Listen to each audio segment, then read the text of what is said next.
few weeks ago, after First Lady Dr. Jill Biden had surgery to remove a skin lesion from her face, President Biden had a similar procedure on his chest. Yeah, both cases turned out to be basal cell carcinoma, a common type of skin cancer. They underscore really the importance of regular skin checkups. Yeah, so joining us now to talk about this is Dr. Jeremy Brower, a board-certified dermatologist. Welcome to the show. Thank you, Tamsin and Aaron, so much for having me. All right. So, Doctor, let's talk about the difference between what happened with the president and the first lady. Both had these skin lesions removed that were both, as Tamsin said, basal cell carcinoma. But only Jill Biden's procedure was called Mohs surgery. Can you explain what that is? Yeah, you bring up an important point. So just because you have a skin cancer doesn't mean that there's one necessarily correct way to treat that skin cancer. Mohs surgery specifically, or Mohs micrographic surgery, was named after the creator of the technique, Dr. Frederick Mohs. And what it affords us is a staged procedure that allows for tissue conservation and also the highest cure rates.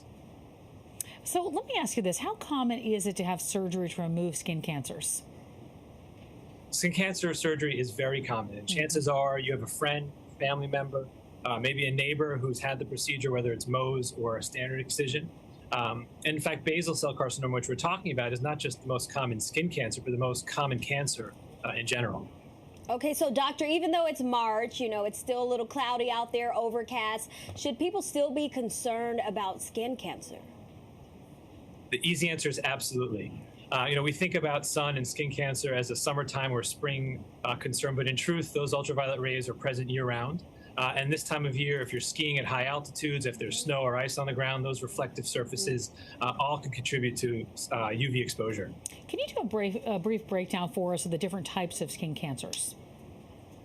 Yeah, there are over 10 different types of skin cancers. The most commonly seen are basal cell carcinoma, squamous cell carcinoma, and melanomas. It's important to understand that one does not become the other. They're all distinct. But as you can imagine, they arise from the cell that they're typed. So basal cell carcinomas arise from basal cell carcinomas, melanomas from melanocytes. And as I just mentioned earlier, basal cell carcinoma is the most common, but fortunately also very curable if caught early. Okay, so doctor, we're all going to do our homework. If we're checking our skin, what should we actually be looking out for? And does it differ based on, pigmentation and things like that? That's a great question. I think the first step is doing what you suggest, taking a look at your own skin. And the easy way to think about something of concern is if it's new, if it's changing, or if it's unusual. So if it wasn't there before and now you see something, it might be worth a phone call or a visit to your dermatologist.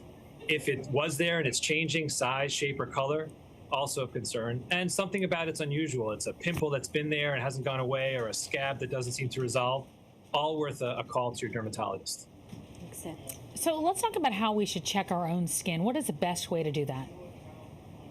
The best way to check your own skin is plan for once a month, sometime at home. If you have someone that you can do it with, great. If you're on your own, that's fine. If you have a full-length mirror, that's fantastic. Handheld is great as well. And start from top to bottom. Work your way from your hair down to your toes, your front of your body as well as the back. And again, looking for those things that we mentioned, something new or changing or just unusual. It's so important that you point out, don't forget the hair, because we don't realize, how often our scalp is exposed to the rays, and it could be hidden in the hairline. You're right. Oh, did we lose you? Yes. I'm here. Yeah, so I always tell my patients, it's not just me. You want to make sure that you have your hairstylist, whoever cuts or styles your hair on board, and other doctors as well. And how often do you think going to a dermatologist is what you need to do? I think oftentimes we wind up at the dermatologist when we've already got a problem versus being proactive about it. Yeah, this is going to depend upon your personal history, family history. If you yourself have had a skin cancer, or there's a family member, or you're someone with a lot of skin lesions, we say in the least you should plan to see your dermatologist once a year, but it can be as often as every 3 to 4 months. All right. Well, Dr. Brower, thank you so much for joining us today and shedding light on this very important topic. Thank you very much for having me. And for more information on skincare tips, you can follow Dr. Jeremy Brower on Instagram. His handle is right there on your screen.